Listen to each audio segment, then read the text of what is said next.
2주차 2교시 수업을 시작하도록 하겠습니다. 이 2교시도 컴퓨터의 구조와 성능을 향상시키기 위한 장치들에 대한 종류를 이어서 설명해 드릴 수 있도록 할 테니까 잘 보시기 바랍니다. 자, 이번 시간에는요, CPU와 메모리의 사항을 갖다가 설명해 드릴 수 있도록 할 테니까 잘 보시기 바랍니다. 자, CPU와 메모리의 구성 및 동작 방식을 이해한다. 학습 목표입니다. 자, CPU의 구성과 동작. 자, CPU에는 우리가 뭐가 있죠? 산술논리 연산장치 ALU, 산술연산 및 논리연산이라고 얘기할 수 있죠. 그래서 데이터의 덧셈, 뺄셈, 곱셈, 나눗셈 이런 것들을 산술연산이라고 보통 얘기하죠. AND와 NOT, 논리연산이 있죠. 이런 기능을 수행하는 게 바로 ALU, 우리가 산술논리 연산장치라고 얘기할 수 있다라고 알아두면 되겠습니다. 통틀어서 뭐라고 한다? 연산장치라고 한다는 걸 우리가 예를 들어서 얘기할 수 있겠죠. 자, 이번에는 제어장치. CPU에서 작업을 지시하고 관리하고 그 다음에 컨트롤하는 그런 모든 기능을 갖고 있는 게 바로 제어장치를 말합니다. 그래서 그런 내용은 자세히 또 설명해 드릴 수 있도록 할 테니까 잘 보시기 바래요. 자, 그 다음에 여기 더 있는 거는 레지스터가 있습니다. 레지스터는 뭐죠? 뭐라고 여기 쓰죠? 메모리예요, 메모리. 메모리. 그래서 소량의 데이터를 빠르게 처리할 수 있는 어떤 메모리를 얘기할 때 바로 레지스터라고 하는데, 여기에는 뭐 A 레지스터, 그 다음에 프로그램 카운터 종류부터 시작해서 여러 가지 종류가 있는데, 이런 부분에 대한 내용은 바로 이제 뒤에 설명이 진행이 되면 다시 한번 설명해 드릴 수 있도록 할 테니까 레지스터에 대한 개념만 알아두시기 바랍니다. 메모리입니다. 그래서 CPU 내에 데이터를 임시로 보관하는 메모리를 얘기할 때 레지스터라고 얘기한다라는 거죠. 그래서 여기 보면 그림, 사진으로 나와 있네요. 요리를 하는 어떤 요리사를 얘기할 때 뭐란다? 산술논리 연산장치라고 얘기할 수 있고, 요리하는 자체. 그 다음에 요리사 대빵은, 말이 좀 그러네요. 요리사의 그 주된 사람 뭐예요? 그 작업 지시를 할 수 있죠. 이게 바로 너 뭐해, 너 뭐해, 너 뭐해 라고 지시를 내리는 그런 기능을 갖다가 바로 컴퓨터로 얘기하면 제어장치라고 얘기할 수 있습니다. 이렇게 그런 부분이 있다라는 걸 알아두시면 될 것 같고요. 그 다음에 재료 임시 보관, 이게 바로 레지스터가 되겠죠. 그러니까 보관 창고는 보조기억 장치라고 얘기할 수 있지만은, 그러니까 그 내용을 필요한 요리를 하기 위해서 그릇에 잠깐 담가 놓는다 라고 했을 때 그 그릇에 담겨 놓은 것 갖다가 얘기할 때 바로 레지스터라고 생각하면 되겠네요. 냉장고나 이런 부분, 아예 그 재료가 통째로 여러 가지가 쌓여 있는 그런 부분은, 많은 양의 데이터가 쌓여 있는 거는 보조기억 장치라고 얘기할 수 있고, 우리가 어떤 요리를, 순간의 요리를 하기 위해서 어떤 그릇에 조금씩 조금씩 담아 놓은 그런 그릇을 레지스터라고 우리가 이해를 하면은 좀 더 그 이해를 하는데 조금 더 도움이 될 수 있을 것 같습니다. 그거 좀 알아두시면 될 것 같고요.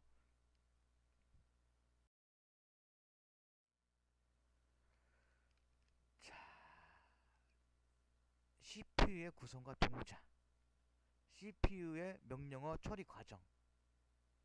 자, 여기 지금 보니까 많이 봤던 내용이죠.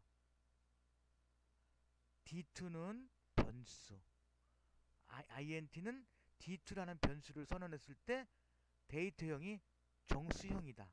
그리고 거기에 초기값으로 기억되는 것은 2다 라는 거죠. D2라는 정수형 변수 안에 2라는 값을 저장하고, D3에 3, 이거는 인트라고 앞에서 선언됐기 때문에 동시에 D3도 정수형 변수에 3이 기억되어 있고, 또한 썸이라는 변수가 하나 선언이 됐어요. 뭐로? 인트로다가. 그리고 썸은 D2 플러스 D3이기 때문에 결론은 답은 썸에는 뭐가 나오게 돼 있죠?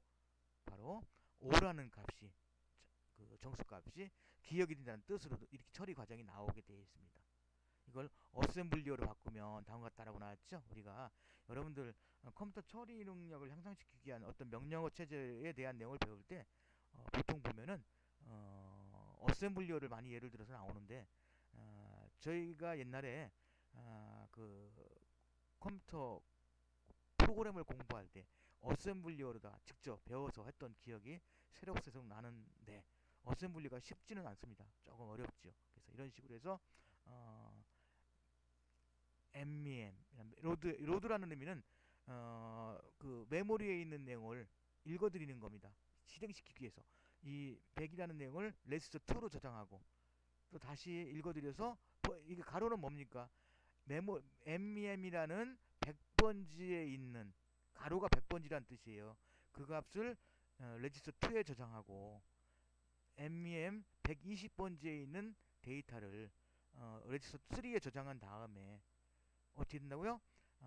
그 레지스터 2와 레지스터 3를 더해서 더해서 레지스터 5에 저장하라 라는 내용이에요. 그리고 이건 바로 뭐예요?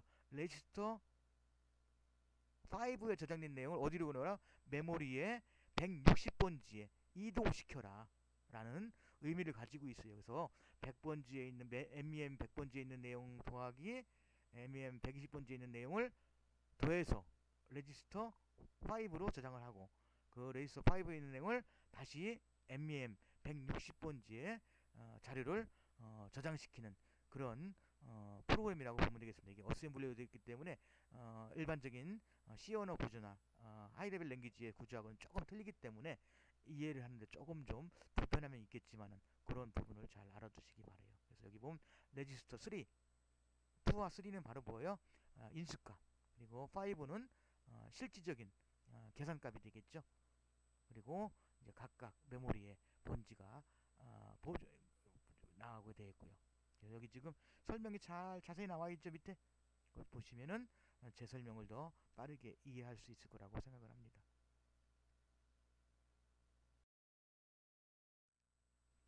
자, CPU 명령어 처리 과정. 아까 두 번째와 세 번째 레지스터가 나왔고 여기 보세요. 일단 메모리에 있는 내용이 아래 보면은 메모리에 있죠. 100번지하고 120번지하고 160번지가 되어 있습니다. 100번지에 있는 내용이 2라는 정수가 있고 120번지가 있는 값이 3이라는 값이 되어 있습니다. 이 값을 레지스터로 읽어드립니다. 이렇게 화살표 과정을 레지스터 가보면 화살표가 100번지 있는 내용이 그 레지스터로 저기 들어갔고 레지스터 2에 들어갔고 그 다음에 0번지, 1번지, 2번지, 3번지, 4번지, 5번지가 되는 거죠. 위에서부터 밑으로 그렇게 됐을 때 이제 번지가 들어가는 개념이 나와 있고요. 그 값이 어떻게 돼요? 산술 논리 연산장치로 거쳐서 계산이 이루어지면 다시 그 값이 5라는 레지스터 5번지 안에 5번지에 우리가 데이터가 저장이 됩니다. 그 데이터가 다시 5라는 값이죠. 연산이 이루어진 결과값이 5가 됐으니까 이 5라는 레지스터에 저장된 5라는 값을 어디에 집어넣었어요? 다시 메모리로 밑으로 내려와서 160번지에 5라는 값을 저장하는 그런 기능을 갖다가 표시하는 거예요. 그래서 이런 모든 그 데이터를 읽어와서 메모리에 있는 데이터를 읽어와서 레지스터로 저장한 다음에 이 내용을 산술 논리 연산장치에 저장해서 연산 결과를 다시 레지스터로 다시 메모리로 이동시키는 과정에 대한 내용을 유기적으로 제어하고 처리하는 부분이 바로 여기 제어 장치라라고 오른쪽에 지금 표시가 되고 있죠. 그런 부분을 유기적으로 표시하고 있으니까 밑에 표시되듯이 CPU의 명령어 처리 과정에 대한 내용을 잘 알아두시면 여러분들 쉽게 이해를 할 수 있을 거라고 예상을 합니다. 그 내용 꼭 기억해 주시고요. 잘 나중에 어떤 그 문제를 풀고자 할 때 이런 순서를 통해서 이루어지고 있다라는 걸 좀 알아두시기 바랍니다.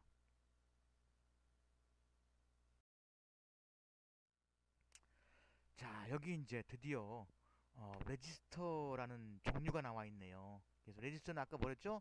CPU 내에 존재하는 소량의 기억 장치다 라고 나왔어요. 그래서 레지스터 사용자 가시 레지스터라는 게 있고요.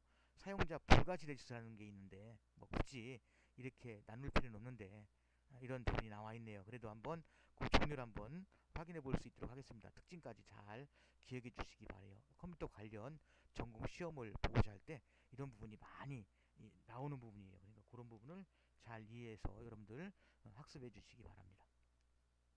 데이터 레지스터.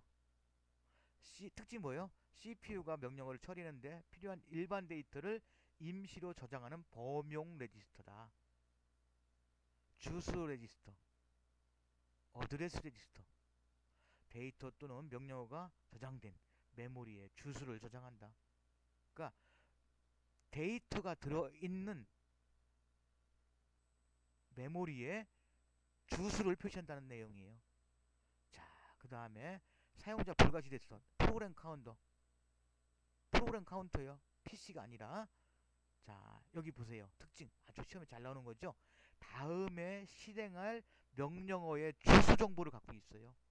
만약에 내가 현재 실행 명령이 10번지에 있는 명령을 실행했다. 그러면 그 프로그램 카운터는 11번지를 가리키게 되어 있습니다. 그 다음에 실행될 주소니까 이렇게 해서 알아두시면 잘 이해하는 데 좀 도움이 될 수 있겠죠. 명령 레지스터 IR 인스트럭션 레지스터를 하려는 겁니다. 그래서 현재 실행 중인 명령어를 저장해요. 그 다음에 메모리 주소 레지스터 메모리 어드레스 레지스터라래요. 그래서 메모리 관리자가 접근해야 할 메모리의 주소를 저장한다. 시험에 잘 나오는 거죠. 메모리 버퍼 레지스터 메모리 관리자가 메모리에서 가져온 데이터를 임시로 저장을 해요. 임시로.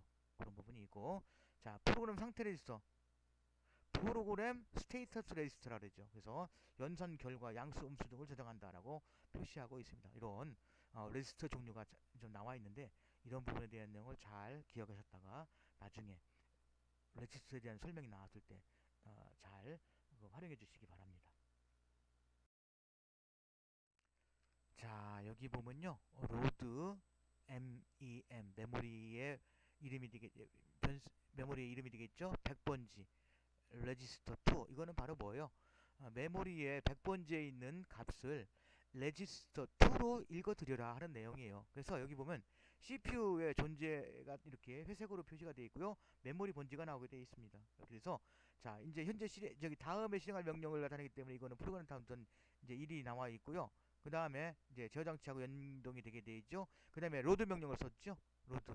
그래서 명령 레지스터라고 우리가 표시가 돼 실행을 해야 되기 때문에. 그 다음에 메모리 주소 레지스터 100번지가 됐어요. 메모리 안에 들어있는 그걸 제어 장치를 통해서 이제 유기적으로 연결이 되면서 그 제어 장치를 통해서 우리가 데이터를 메모리에 있는 데이터에 100번지에 있는 데이터를 어디로 읽어드립니까? 3으로 되어 있죠. 메모리 버퍼 레지스터에 저장이 이루어지게 되어 있고, 그 다음에 이루어지는 순간에 뭐가 돼요? 그 메모리 버퍼 레지스터 내용이 어디에 저장이 되게 되어 있어요? 레지스터에 위에부터 0번지, 1번지, 2번지 세 번째 칸이 되겠죠. 여기에 실질적으로 2가 저장되는 그런 내용을 갖다가 그림으로 표현하고 있습니다. 이렇게 우리는 간단하게 메모리에 있는 내용을 그냥 레지스터 저장하겠다라는 생각만 하겠지만은 CPU는 바로 이러한 과정을 거쳐서 우리가 실질적으로 메모리에 있는 내용을 레지스터 두 번째 번지에 데이터를 기억시키는 과정을 우리가 이렇게 실행할 수 있다는 걸, 실행되는 과정을 설명할 수 있다는 걸 알아두시기 바랍니다.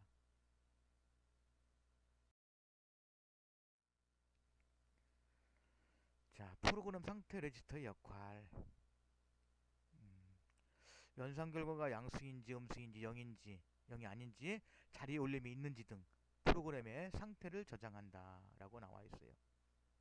자, 여기 if문이 나왔네요. 만약에 D2와 D3 값을 비교해서 빼기를 해서 만약에 이제 이 의미는 바로 뭡니까? D2가 크면은 양수가 되겠고 D2와 D3가 같으면 재료가 되겠고 D3가 크면은 음수가 되겠죠. 근데 그 조건은 뭡니까? 우리가 그 저기 if문은 만약이라는 의미에서 그 분기문에 대한 종류죠. 제어문이 되겠죠. 그래서 크다라는 의미는 바로 뭐예요? D2가 컸을 때 고트 100번으로 가고 그렇지 않을 경우라는 의미가 뭐죠? D2와 D3가 같거나 D3가 컸을 때 고트 200번으로 가라는 뜻이 되겠어요. 여기 보세요. D2 빼기 D3의 결과를 임시로 저장하고 있다가 음수인지 D3가 크다 양수인지 D2가 크다. 제어 장치에 알려주어 다음에 몇 번 행으로 이동할지를 결정한다라고 설명해 주고 있네요. 저장하고 있다가 이런 기능이 바로 상태 레지스터에 하는 일이다라고 여기서 설명하고 있습니다. 자, 버스의 종류를 간단하게 설명해 드리겠습니다. 자, 제어 장치와 유기적으로 연결돼서 우리가 움직이는 것 갖다가 제어 버스라고 그러고, 그 다음에 메모리 주소 레지스를 통해서 우리가 움직이는 버스를 주소 버스, 어드레스 버스라고 그러죠. 그 다음에 메모리 버퍼 레지스를 통해서 데이터들이 이동시키기 위한 데이터 버스 3개의 버스로 구성이 되게 되어 있다라는 걸 알아두시면 되겠습니다. 그래서 그런 내용이 유기적으로 움직이는 것 같다가 얘기할 때 시스템 버스라고 얘기한다라는 걸 일단 알아두시고요. 자세한 설명은 바로 뒤에 해드릴 수 있도록 하겠습니다. 자, 버스의 종류와 특징, 제어 버스. 제어 장치와 연결된 버스로 CPU가 메모리와 주변 장치에 제어 신호를 보내기 위해 사용한다. 메모리와 주변 장치에서도 작업이 완료되거나 오류가 발생하면 제어 신호를 보내기 때문에 양방향성이다 라고 되어 있어요.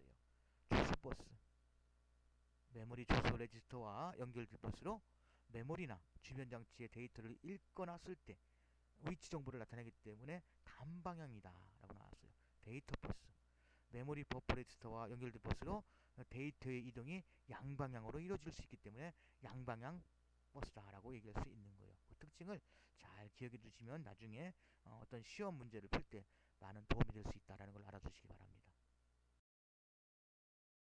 자, 버스의 대역폭, 한 번에 전달할 수 있는 데이터의 크기.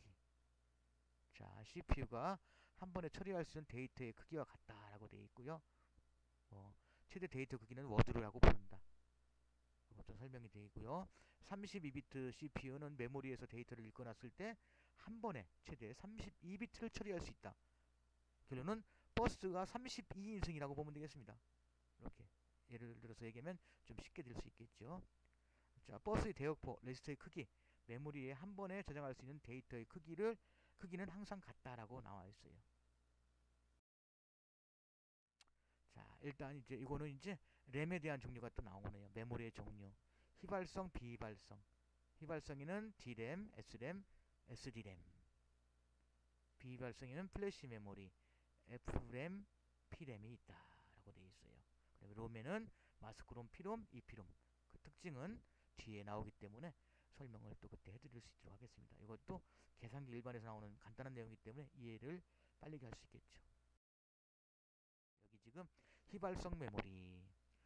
휘발성 메모리와 비휘발성 메모리의 차이점이 뭡니까? 전원이 차단됐을 때 내용이 날아가느냐, 날아가지 않느냐, 이런 종류에 따라서 휘발성과 비휘발성으로 나눌 수 있다는 걸 알아두시면 되겠고요. D램과 S램, 그 다음에 SD램 이런 종류의 특징이 나와 있으니까 잠깐 읽어보시기 바랍니다. 시간이 좀 너무 지연됐기 때문에 설명을 오래 해드리지 않고 PT 자료를 보시면서 여러분들 이해를 해주시기 바랍니다. 비발성 메모리, 플래시 메모리, 이게 바로 여러분들 가장 많이 쓰고 있죠. US 메모리가 바로 플래시 메모리라고 얘기할 수 있어요. SSD 알고 있죠? 여기 보면은 요즘 하드디스크의 용량이 크지만은 속도가 느리기 때문에 이걸 반도체 메모리화 시켜서 하드디스크 용도로 쓸 수 있는 게 바로 SSD 메모리죠. 그래서 이런 메모리를 현재 많이 사용하고 있다는 걸 알아두면 되겠고, 여기에서 비발성 메모리의 일종이다라고 설명되고 있다라는 걸 알아두시면 되겠습니다. 롬의 종류, 매스크롬, 특정 회사에서 만들어진 거예요. 그래서 일반인이 읽고 쓰거나 지울 수 없어. 읽기만 할 수 있고 쓰거나 지울 수가 없어요. 피롬은 단 한 번 저장할 수 있고 나머지 마스크롬과 같은 기능을 갖고 있는 거죠. 이 피롬은 읽고 쓰고 지울 수 있고 쓸 수 있고 해요. 그래서 이 피롬 이레이저 라이터 기를 통해서 우리가 뭘 할 수 있죠? 읽고 쓰고 지우고 쓸 수 있다는 개념이 될 수 있는 거죠. 알아두시기 바랍니다. 자, 메모리 보호의 필요성.